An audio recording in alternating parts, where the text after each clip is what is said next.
Welcome to the Explainer. Today, we're arming you for your career battlefield. We're going to break down two of the most powerful and honestly most confused safety credentials out there. OSHA 30 versus HAZWOPER 40. So let's dive right into it because this is a huge career question. On any high-hazard site, you've really got two kinds of leaders. The supervisor, who's managing the whole job, and then you've got the specialist, who gets called in when things go sideways. We're here to help you figure out which battlefield you're really training for. Okay, our first mission today is simple. We have to define the red line that separates these two powerful credentials. And believe me, this isn't just about passing an exam. It's about knowing your legal authority when a real crisis hits. And this quote right here, it gets to the absolute heart of a very common and very costly mistake. People who treat these cards like they're interchangeable, well, that can lead to some massive fines, work stoppages, and way more importantly, it puts people in danger that they are absolutely not trained to handle. I want you to think of it like this. On one side, you've got the supervisor. They're like the field general holding the OSHA 30 playbook. They manage the entire field of play and all of its predictable hazards. But on the other side, you've got the specialist. This person is like the bomb disposal expert with the HAZWOPER 40 arsenal, called in for very specific, very high-risk missions involving hazardous stuff. Now here's a super important detail you have to know. A lot of people call it OSHA 40, right? But that's just industry slang. The official legal name, the one that matters, is HAZWOPER. And unlike some other programs, this one isn't voluntary. No way. It's a mandatory compliance standard written directly into federal law. All right, first up, let's look at the supervisor's playbook. We are talking about the gold standard for site supervision, the OSHA 30 card. This is really the foundational guide for pretty much anyone with safety responsibility on a job. So the OSHA 30 is designed to give supervisors this broad awareness of the most common physical hazards you'd find on a site. You know, we're talking about the laws of physics here, gravity, electricity, the dangers of heavy machinery. Its whole focus is on recognizing and controlling these everyday, but still potentially deadly risks. And here's where it gets a little tricky. Federal OSHA calls this a voluntary program, but you can't be fooled by that. In the real world, your state, your city, or the general contractor on the project often makes this card a non-negotiable requirement. So yeah, while it's voluntary on paper, it's pretty much mandatory on the ground. Okay, let's cross over to the other side of that red line and see how this all builds into the specialist's arsenal.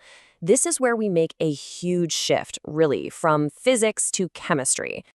You see, this isn't about general awareness anymore.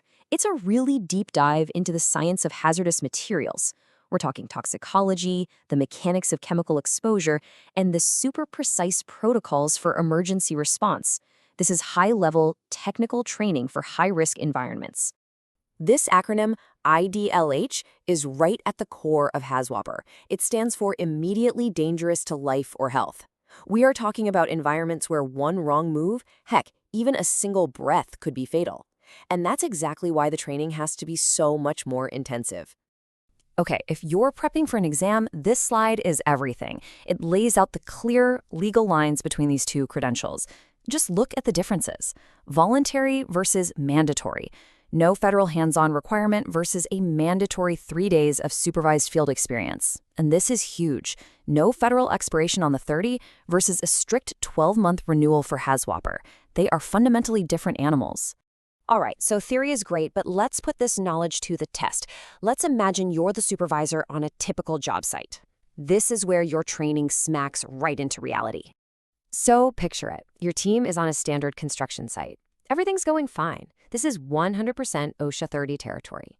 But then, an excavator bucket hits something it shouldn't have, and in a split second, the entire mission changes. This is the moment of decision. The air starts to smell strange, maybe people are getting a little dizzy. As the supervisor, what is your call? This is where having the right card in your wallet and knowing its limits matters more than anything. And here is the answer, plain and simple. Your OSHA 30 gives you the authority to recognize that hazard, declare an emergency, and get your crew to safety. That's your job. But only the HAZWOPER 40 gives a worker the legal authority and the technical training to cross that red line and actually engage the hazard. So what is your next move? You get the difference now, so let's make it actionable. Here's your mission brief. If you have your HAZWOPER 40, listen up, because this number is a ticking clock. Your certification is only valid for 12 months. After 365 days, you are legally non-compliant until you take an 8-hour refresher course, and there is absolutely no grace period. Here is your 3-step action plan. It's simple. First, audit your site. Are you a supervisor of common hazards, or are you a specialist dealing with uncontrolled waste? Second, check your wallet. Is your HAZWOPER card expired? If it is, you're non-compliant, period. And finally, level up. Get some targeted training to pass that exam and really master the material. Look, the next emergency is coming. It's not a matter of if, it's a matter of when. So the question is, will you be the one evacuating the area, or will you be the one who's authorized to engage? Knowing this difference isn't just about a card in your wallet. It's about being legally prepared, technically competent, and ready for that moment you're needed most.